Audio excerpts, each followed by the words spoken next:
Welcome to the Hollywood Makers, where we examine the state of the entertainment industry with a focus on news, trends, and the forces shaping film and television today. I am Claudia Cano-Asbjornsen, and today we are covering the latest in award season and the ongoing shakeup in Hollywood with the Warner Brothers sale. This is a time of transformation for our industry, and the developments we are discussing today underscore both the opportunities and the challenges ahead for filmmakers, performers, and audiences alike. Today, we're breaking it all down.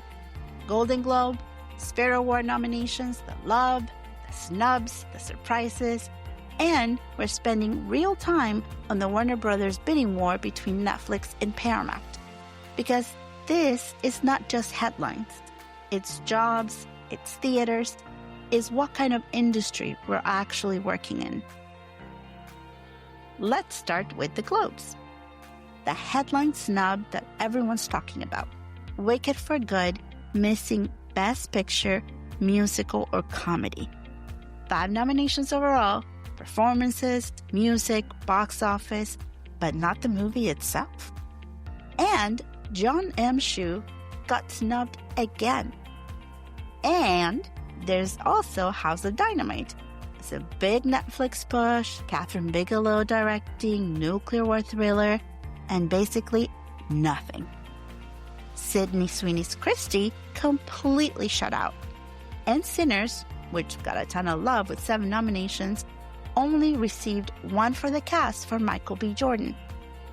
On the TV side, the Globes were oddly cold to newcomers.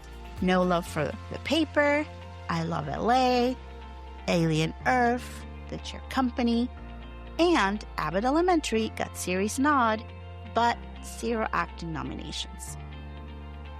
And there's a brand new podcast category, which somehow didn't nominate The Joe Rogan Experience, Ben Shapiro, or Pod Save America. These omissions are telling.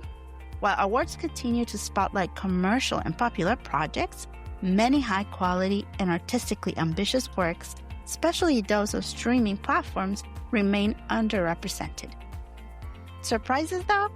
Rhea Seehorn finally getting recognized for Paribus, and Jacob Elordi double-dipping with Frankenstein and The Narrow Road to the Deep North.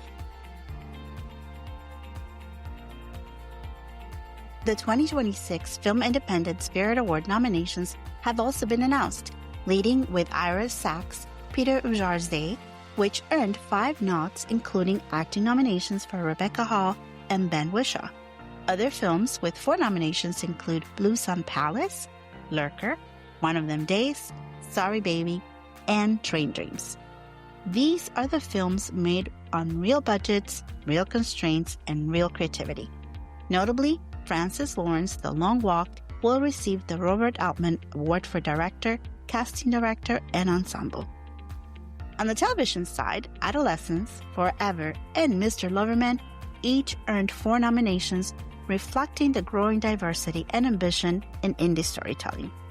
The Independent Spirit Awards continue to celebrate artists working outside the studio system, with this year's nominees representing 18 countries, budgets from $35,000 to $20 million, and significant representation of women and diverse creatives. This recognition underscores the importance of preserving space for independent art in an industry increasingly dominated by large companies. This is the part of the industry that still feels human.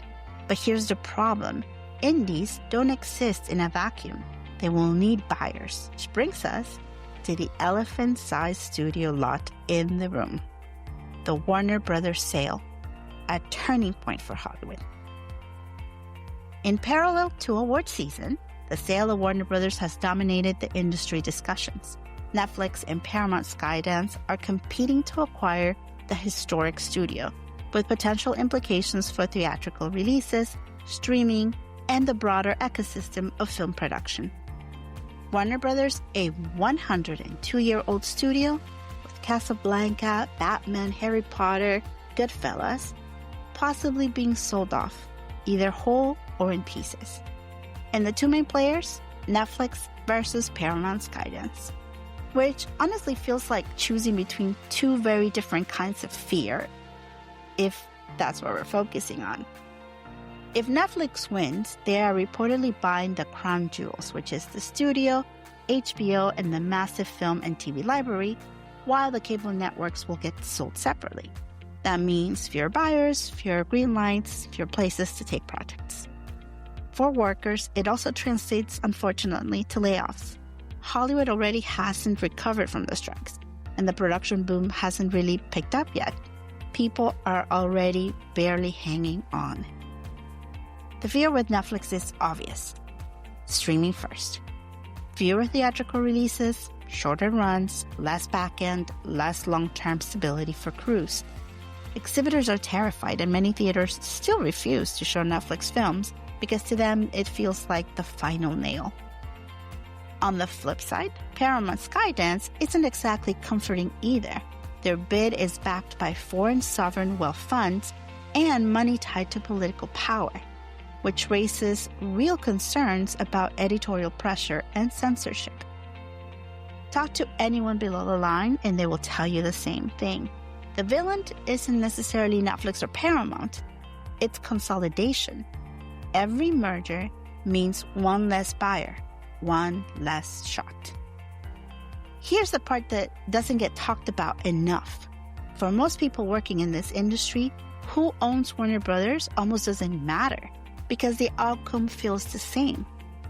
More instability, more freelancers competing for the fewer jobs, and more people trying to reinvent themselves in their mid-career.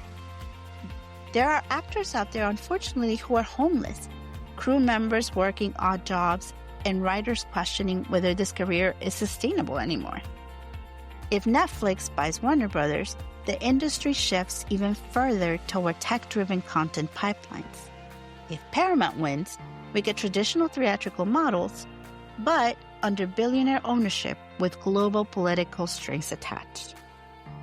Neither option is perfect, but what is clear is that this sale marks the end of an era. The studio system as we know it is no more. Netflix has proposed an $83 billion acquisition of Warner Brothers, emphasizing that they intend to preserve Warner Brothers' theatrical operations. Co-CEOs Greg Peters and Ted Sarandos described the deal as a growth opportunity that complements Netflix's existing capabilities and that it supports jobs in the industry.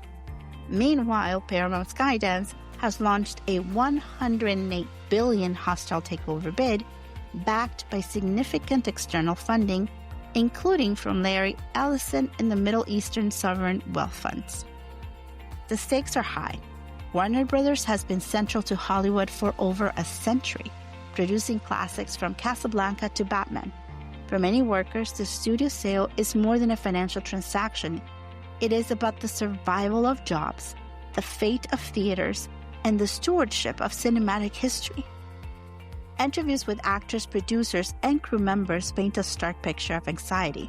For them, the buyer could shape both the future of their work and the accessibility of films to audiences. The sale of Warner Brothers is a reminder that Hollywood's commercial structures and artistic possibilities are deeply intertwined. Consolidation raises concerns about monopsony power, with fewer buyers for film projects, potential waste suppression, and limited competition for scripts and IP. Independent and mid-budget films, which have historically contributed to the art form and award recognition, risk being overshadowed by spectacle-driven blockbuster priorities. Streaming platforms, however, have also opened avenues for ambitious filmmaking. Netflix, Amazon, and Apple have financed high-budget projects, providing opportunities for directors like Martin Scorsese, Wes Anderson, and emerging independent filmmakers. The challenge is maintaining a balance, how to support large-scale commercial ventures while ensuring that diverse and artistically driven projects continue to be viable. Looking ahead, the convergence of the awards season and the corporate consolidation just illustrates the current crossroads of our industry. On one hand, we have independent films and series recognized for pushing boundaries and telling important stories, and on the other, we face a media landscape dominated by a few major players with the potential for reduced competition and fewer avenues for creative risk-taking. For industry professionals and audiences alike, this is a moment to pay attention, not just to the films and the shows that win awards, but to the structures that allow those works to exist. The next few months, including the resolution of the Warner Brothers sale and the announcement of the Spirit and Golden Globe winners, will offer insight into where Hollywood is heading, whether it maintains a balance between commerce and creativity, or it tilts towards consolidation and risk-averse programming. The state of Hollywood today reflects both continuity and change. Award season reminds us that independent, innovative work is alive and celebrated. And yet, the corporate battles behind the scenes show how fragile the ecosystem can be. As we watch, produce, and consume media, it is worth considering not only what is made, but how the industry structure shapes what is possible. The Spirit Awards reminds us that creativity survives. The Golden Globes reminds us that power steals decide visibility. Celebrate the wins, support indie work, and most importantly, look out for each other.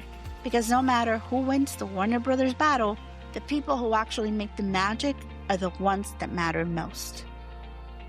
I am Claudia Cano-Asbjornsen. Stay tuned to the Hollywood Makers, where we just don't track industry change. We help you understand it, navigate it, and inform you of what might come next. Remember to subscribe and like. Till next time.